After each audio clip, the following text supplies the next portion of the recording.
Good morning, everyone. Am I audible?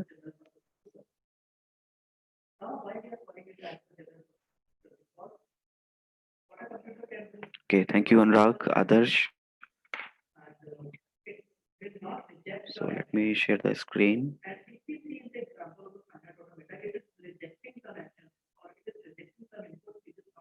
Once again, please let me know, is it visible to you guys?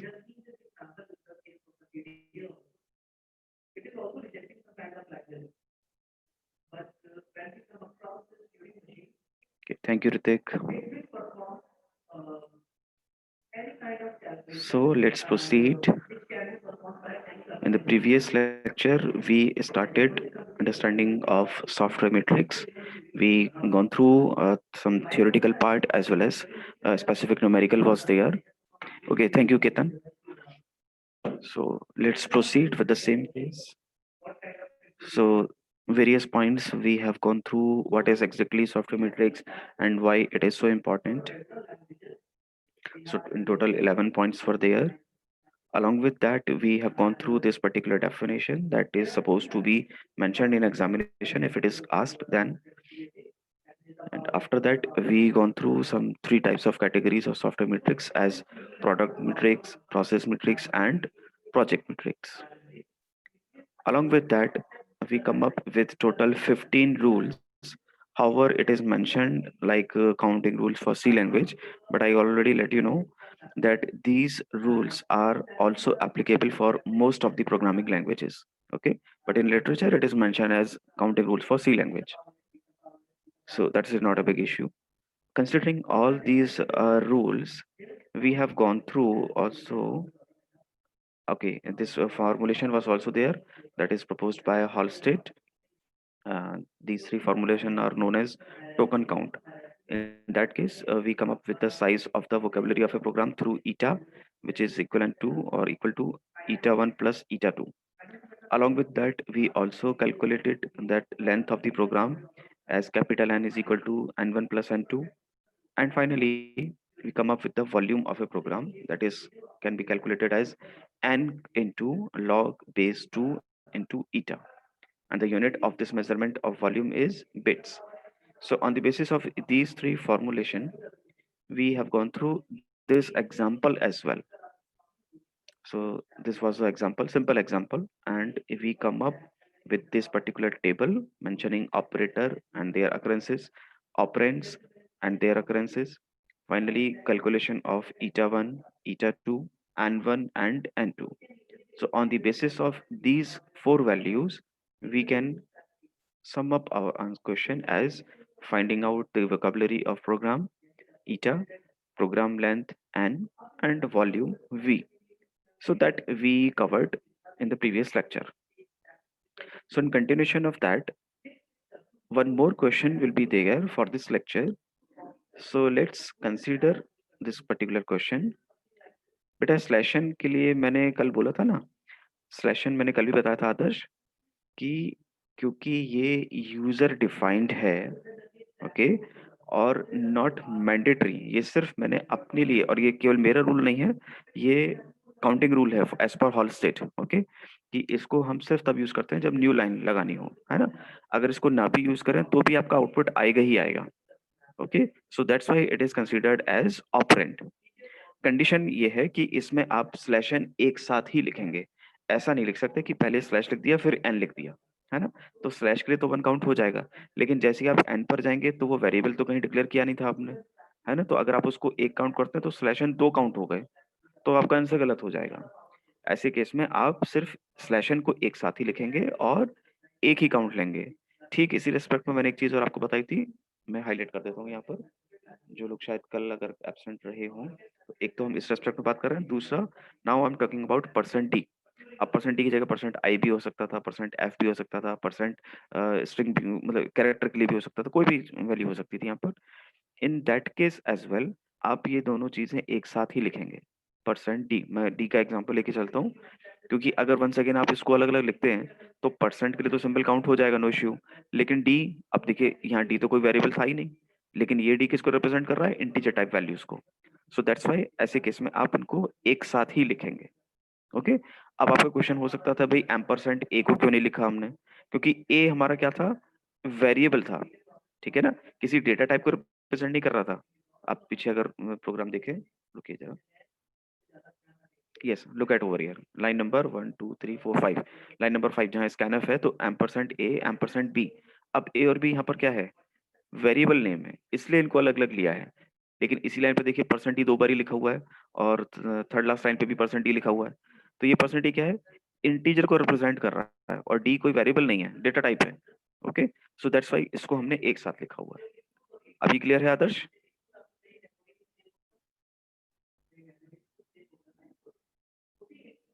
Adarsh just respond, okay great. So let's proceed. ठीक है ना, तो कुछ basic rules आपको पता लग गए हैं। कहीं कुछ डाउट हो तो फर्दर पूछते रहिएगा, क्योंकि इस टाइप का न्यूमेरिकल आएगा जरूर, ये डैम श्योर है ना। तो एक सेट ऑफ न्यूमेरिकल हम और देख लेते हैं आज। Consider the sorting program, list out the operators and operands and also calculate the values of software science measures. तो अब सॉफ्टवेयर साइंस मेजर आपसे पूछ लिया जाए, या Halstead software science measure कह दिया जाए, या सॉफ्टवेयर मैट्रिक्स कह दिया जाए, इन तीनों ही बातों में आपको क्या कैलकुलेट करना है, ईटा कैलकुलेट करना है, एन कैलकुलेट करना है, और वॉल्यूम वी कैलकुलेट करना है। ठीक है, तो अब प्रोग्राम क्या है। अब एक केस तो ये हो सकता था कि भाई प्रोग्राम आप लोगों से बनवा लिया जाए, लेकिन ऐसे केस में देखिए सभी का प्रोग्राम अलग अलग हो सकता है। कोई फंक्शन से यूज करेगा, कोई क्लास से यूज कर सकता है, कोई स्ट्रक्चर बना सकता है ना।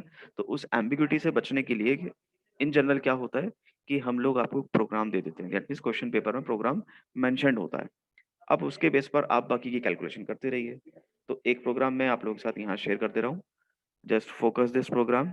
इसमें जो ध्यान रखने वाली बातें हैं वो भी ध्यान से सुन लीजिएगा, अदरवाइज आपकी वैल्यूज गलत हो जाएंगी। Look at line number 1। अब देखिए इंटीजर सॉर्ट लिखा हुआ, तो आपको ये एक्चुअली मिसप्रिंट है या कुछ इसमें स्पॉट लगा हुआ है, कुछ भी कह लीजिए। तो इंटीजर के बाद डॉट लगा दिख रहा होगा, तो ये डॉट नहीं है, सिंपल इंटीजर सॉर्ट है ये। ठीक है, इस डॉट को कोई कंसिडर नहीं करेगा, एक्चुअली डॉट का कोई लॉजिक ही नहीं है यहाँ पर, है ना। तो ये डॉट एक तरह से एक स्पॉट लग गया है, बस ये ऐसे कह लीजिए। तो there is purely integer sort. Look at line number 4। अब ये देखिए कमेंट है, this function sorts array X in ascending order. तो रूल हमने जो कल देखे थे उसमें क्या था, कमेंट्स आर इग्नोर्ड और नॉट काउंटेड। तो लाइन नंबर 4 पे ना तो कुछ यहाँ पर ऑपरेटर है, ना ही यहाँ पर कोई ऑपरेंड है।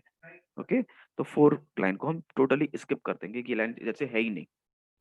अब देखें लाइन नंबर 3 पर, देखिए कुछ वेरिएबल डिक्लेरेशन है, like integer I J save and I M 1। ठीक है, यही आई एम 1 लाइन नंबर 8 पर भी है, I M 1 is equal to I-1। ठीक, और यही आई एम 1 लाइन नंबर 9 पर भी है, देखें। लेकिन 9 पर यहाँ मिसप्रिंट हुआ है, केवल आई एम लिखा रह गया है। तो इसी के लिए मैंने यहाँ पर एक एरो लगा दिया हुआ है, और उसको मेंशन कर दिया है रीड इट एज I-M-1। तो इसको अलग अलग मत ले लीजिएगा, वो I-M-1 ही है। आई रिपीट, लाइन नंबर 9 पर जो फॉर लूप लगा हुआ है उसको ऐसे पढ़ना है, j is equal to 1 semicolon, j is less than equal to I-M-1 semicolon j plus plus. ठीक है, तो इसके अलावा और कोई डाउट? यस, एक और हो सकता था आप लोगों को। लुक एट लाइन नंबर 3, जहाँ सेव नाम का एक वेरिएबल है, एंड लाइन नंबर 12, यहाँ पर भी सेव है लेकिन ये एस कैपिटल में आ गया है, तो ये अलग नहीं है, एक ही चीज है। और लाइन नंबर 14 पर भी है। ठीक है, तो ये तीनों सेव एक ही हैं, अलग अलग नहीं है। तो इनका अक्रेंस कितना हो गया, ऑब्वियसली 3 हो गया इनका अक्रेंस। ठीक है, तो जरा थॉरोली इस प्रोग्राम को देख लीजिए and start solving this question. सारे फॉर्मुलेशन आपके पास हैं, कंसेप्ट आपको पता चल चुका है। कोई डाउट है तो पूछिए, अदरवाइज इसको स्टार्ट कर, कैलकुलेशन स्टार्ट कर दीजिए इसकी। It's over to you guys.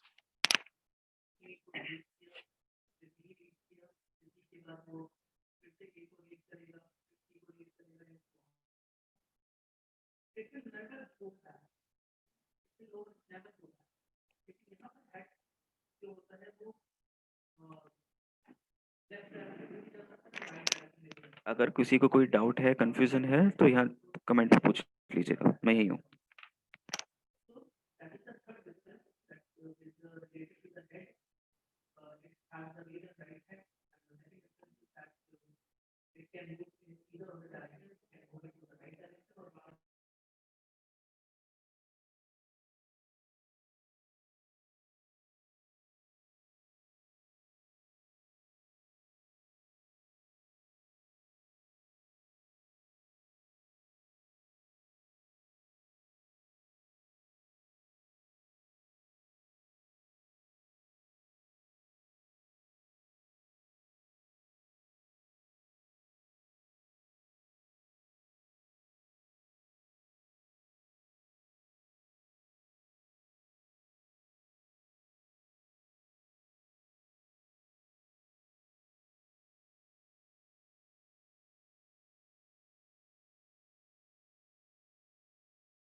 One more suggestion is that कि जब भी आप ये काउंटिंग शुरू कर रहे हो operator and operand and their occurrences, so please start from the first line.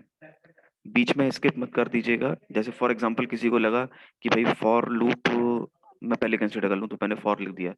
ऐसे केस में ज़्यादातर देखा गया है कि कहीं न कहीं कुछ ना कुछ स्किप हो ही जाता है। So my suggestion is once again, start from the first line, then move towards second, third, then up to last line. Okay? तो ये एक कॉमन प्रैक्टिस होनी चाहिए सभी की।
सॉरी ऋतिक, आपने जो वैल्यूज दी हैं, extremely sorry, these are not correct.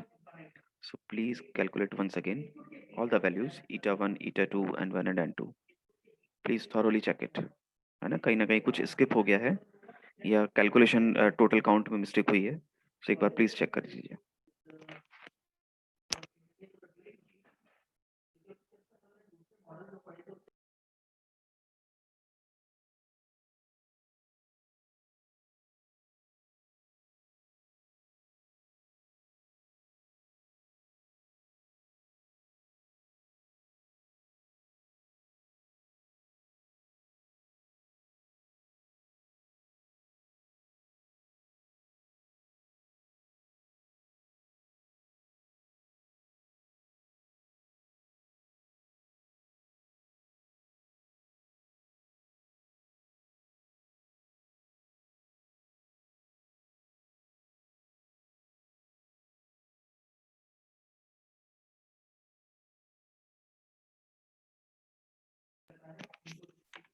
एक सजेशन है मेरा सभी के लिए कि आप लोग पहले ईटा 1, ईटा 2, n1, n2 इनकी वैल्यूज को सॉल्व करके मुझे बताइएगा. अदरवाइज क्या होगा, अगर कोई वैल्यू गलत होगी तो आपका बाकी की मेहनत भी बेकार चली जाएगी, है ना. तो पहले ईटा 1, ईटा 2, n1, n2 इनकी वैल्यूज के साथ रेस्पॉन्ड करेंगे सब लोग.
Other students, please also respond.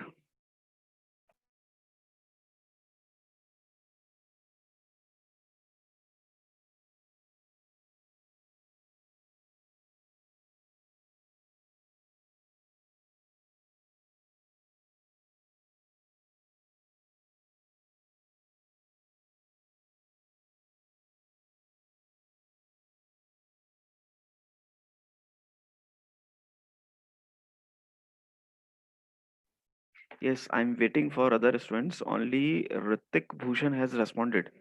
What about others? Astha, Abhishek, Parth, just respond बेटा. ये देखिए न्यूमेरिकल आएगा जरूर, तो इसको ऐसे में सोचिए कि लास्ट में हम कर लेंगे, समझ में आ जाएगा, क्योंकि ये इतना इजी भी नहीं है ये न्यूमेरिकल, है ना. तो इसको प्लीज सॉल्व कीजिए, टाइम है अभी आप लोगों के पास. Aman, Diksha, Jitendra, Rishabh, Vishal, Ronik, Samarth, just respond. अभिजीत, आनंद, युवराज.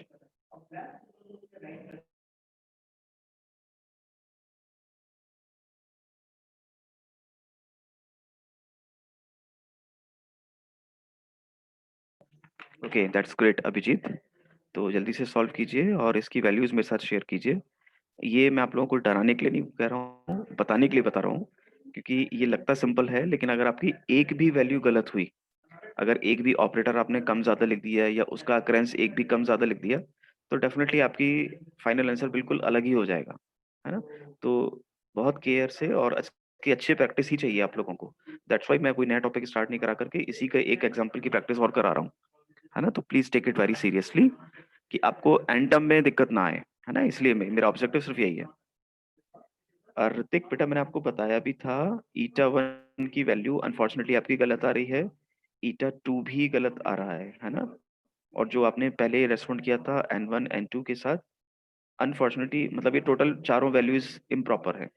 तो आपको फिर से देखना होगा कि कहीं या तो आपने कुछ स्किप कर दिया है या किसी को मल्टीपल काउंट कर दिए हैं, है ना। तो एक बार प्लीज चेक करिए थॉरोली। लाइन नंबर 4 पे कुछ नहीं करना है ना, वो क्योंकि कमेंट है उसको स्किप कर दीजिए टोटली। अब आपके पास एप्लीकेबल लाइन रह गई total 17। Meanwhile Shashank responded eta, okay, मैं वन बाई वन चेक कर लेता हूँ। Eta two is okay, N one okay. Shashank आप बहुत नियर पहुंच चुके हैं, लेकिन आपकी वैल्यूज भी इम्प्रॉपर हैं, ऑल फोर वैल्यूज। आपने कोई सा एक ऑपरेटर छोड़ दिया है, इसकी वजह से एक कम रह गया है ना। और शायद उसी की वजह से उसका अकरेंस भी कम हो गया है। Same case with N one and N two. तो जरा दोबारा देखें, है ना। You are very near but not exactly. Eta one Deepak बेटा ये आपका बहुत ज्यादा आ गया, इतना ईटा है ही नहीं, ईटा वन इतना नहीं आएगा, है ना। तो आपने काफी सारी चीजें उसमें ले ली हैं शायद, जो ऑपरेंड में जानी चाहिए थी। Okay, so please check once again. तो अब आप लोग शायद समझ पा रहे होंगे कि इतने एफर्ट के बाद भी किसी का एक्यूरेट आंसर नहीं आ पा रहा है, तो there is a tricky type question. और आप जानते ही हैं कि इस टाइप के क्वेश्चन एग्जाम में आते जरूर हैं, है ना। तो हमारा गलत नहीं होना चाहिए क्वेश्चन, इसलिए यहाँ प्रैक्टिस कर ले हम लोग। सो that's why it is very important.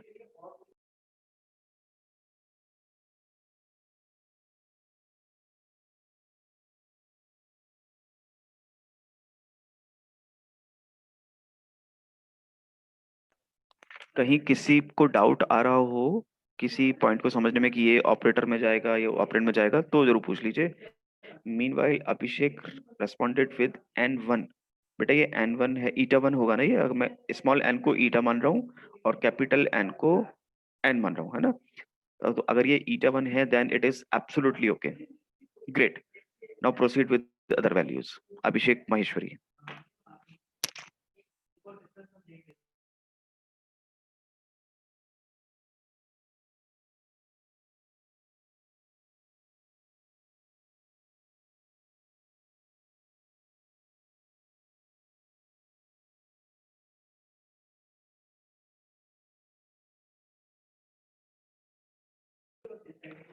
Shashank eta one absolutely okay, N one is not okay. Occurrence कहीं ज्यादा आपने कर दी है, तो वो देखिए अकरेंस में मिसमैच हो रहा है। ईटा वन बिल्कुल ठीक है। शशांक बंसल।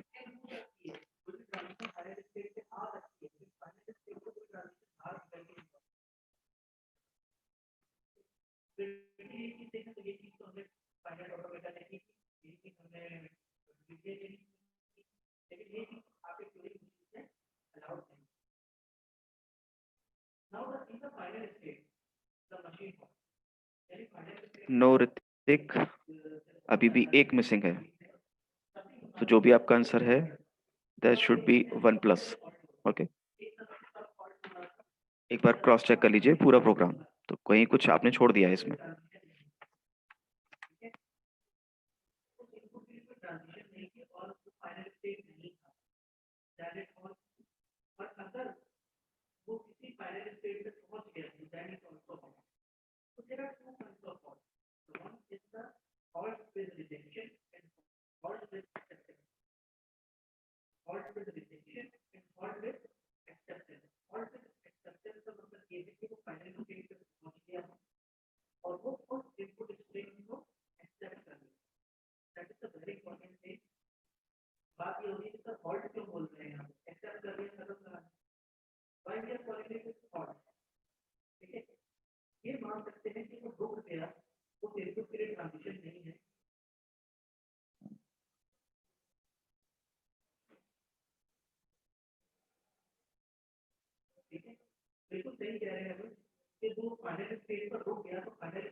Abhishek, बाकी की वैल्यूज waiting for that.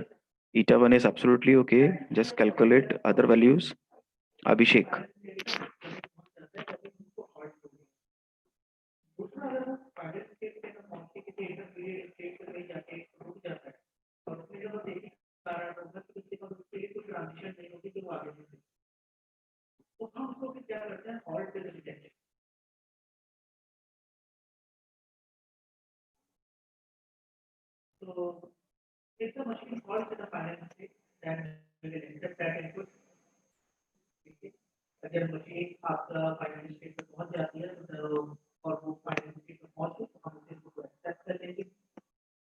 देखिए एक अच्छा क्वेश्चन पूछा अभिषेक ने.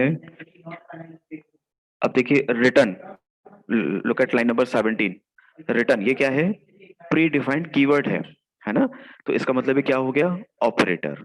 लेकिन जीरो या वन या टू जो आपने वैल्यू ले रखी है, ये सब क्या हो गई? यूजर डिफाइंड हो गई है ना? तो इसका मतलब क्या हो गया? 0 1 2 ये हो गई ऑपरेंड्स. रिटर्न क्योंकि प्री डिफाइंड कीवर्ड है, दैट्स वाई वो हो गया अब ऑपरेटर. ठीक है. और meanwhile Deepak Yadav responded with eta 1 absolutely okay and 1 absolutely okay. शाबाश, very good Deepak. And eta 2 very good, बिल्कुल सही आंसर आ रहा है. शाबाश, चलते चलो, बहुत सुंदर. ईटा 2 अभिषेक वेरी गुड. दीपक बस यहाँ थोड़ी सी गलती हो गई बेटा एंड 2 में, इसको एक बार और चेक करो. थोड़ी सी गलती है यहाँ पर. दीपक ये Kumar Yadav and 2 recalculate. Meanwhile अभी किसी ने भेजा था ऋतिक भूषण. ऋतिक बेटा ईटा 1 बिल्कुल ठीक आया है. ईटा 2 नहीं नहीं नहीं नहीं, ये तो बहुत ज्यादा आ गया. शायद आप N1 लिखना चाहते थे यहाँ पर. तो N1 भी अगर है तो भी ये ज्यादा है, और अगर ईटा 2 है तो ये बहुत ज्यादा है ना? तो एक बार फिर से चेक करें.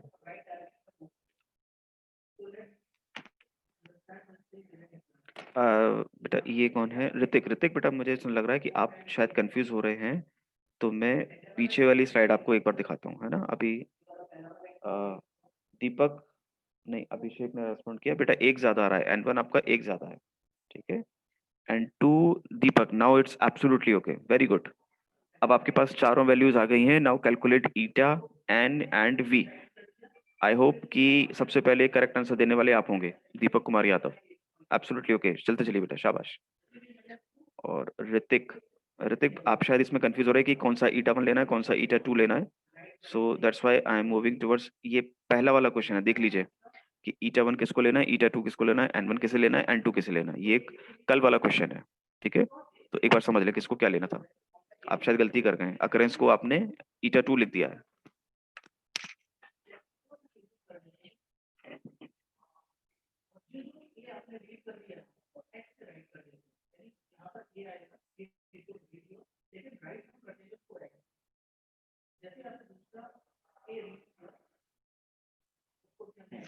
Now correct yourself. Okay. Deepak waiting for your answers.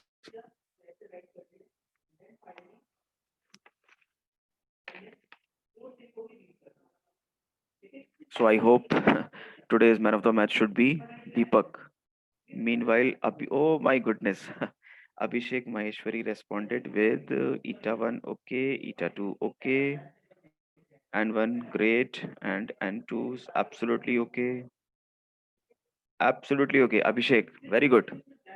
All correct answers. Very good. तो लग रहा था दीपक पहले रेस्पॉन्ड कर देंगे, बट अभिषेक, मजा आ गया. Great. So man of the match is Abhishek. Very tough competition.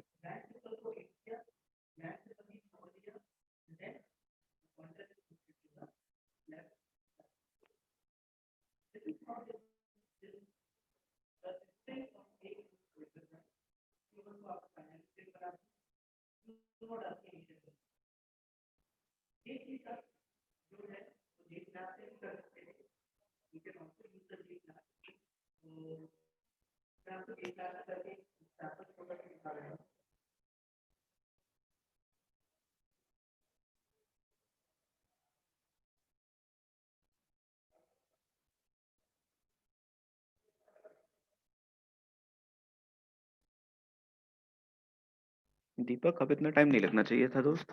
अब तो फटाफट आंसर आना चाहिए था, क्योंकि मुश्किल वाला काम तो आपने कर ही लिया। अब तो बस जोड़ घटाना था। So this is like last 1 minute to everyone. After that, I will show the answer.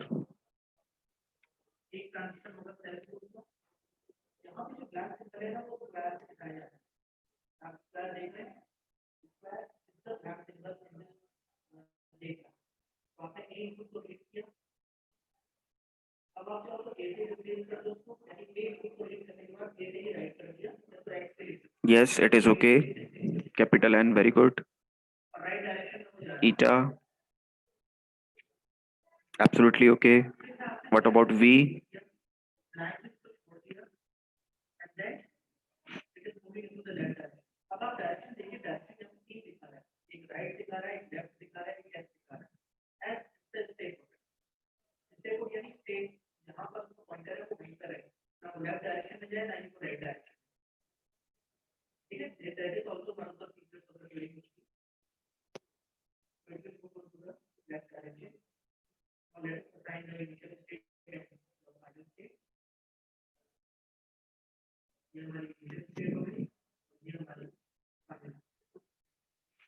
So meanwhile, yes, absolutely okay. Very good. बस इसमें यूनिट और लिख दीजिएगा bits. Okay, rest is okay.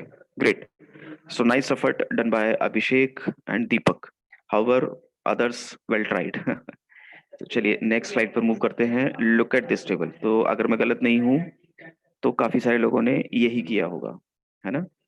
तो कौन सी चीज ऑपरेटर में आ रही है, कौन सी ऑपरेंड सॉरी ऑपरेंड्स में आएगी, और उनका कितना कितना अकरेंसेस है, that is clearly mention over here.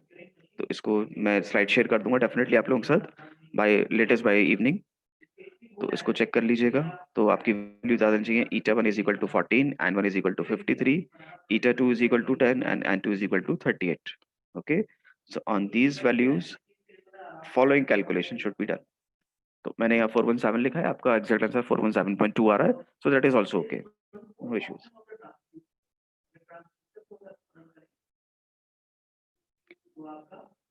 बेटा सॉर्ट ऑपरेंड ही है. देखिए सबसे पहले मैंने वही लिखा है ऋतिक, क्योंकि वो यूजर डिफाइंड है इसलिए ऑपरेंड होगा, है ना? सॉर्ट कोई कीवर्ड तो है नहीं, है ना, इसलिए ऑपरेंड होगा. हाँ बेटा, सॉर्ट को ऑपरेंड ही तो लिखना है. देखिए मैंने भी तो ऑपरेंड ही लिखा हुआ है. अच्छा, वो आपने ऑपरेटर कर दिया था. हाँ, ये गलती हो गई. ठीक है बेटे, फंक्शन नहीं है. देखिए ये तो नाम तो मैं अपना नाम लिख देता इसमें, है ना, एनजी सॉर्ट, निखिल सॉर्ट, है ना, क्योंकि ये यूजर डिफाइंड है इसलिए ऑपरेंड है ये. ठीक, हम यहाँ सी की बात कर रहे हैं. Maybe in Python, but we are talking about, अब आप प्रोग्राम देखें तो ये सी का प्रोग्राम है. चलिए, so this should be the calculation. तो जिन्होंने सही आंसर दे दिया तो उनका एग्जैक्टली यही रहा होगा.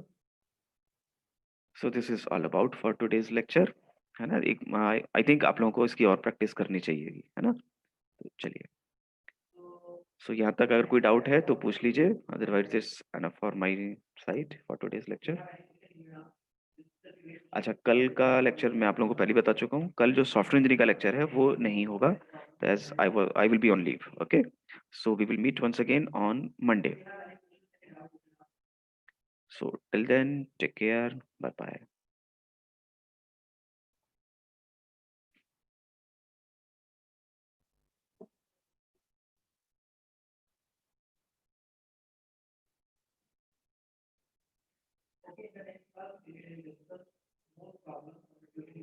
God bless you, dear Deepak. Everyone, not only Deepak, everyone.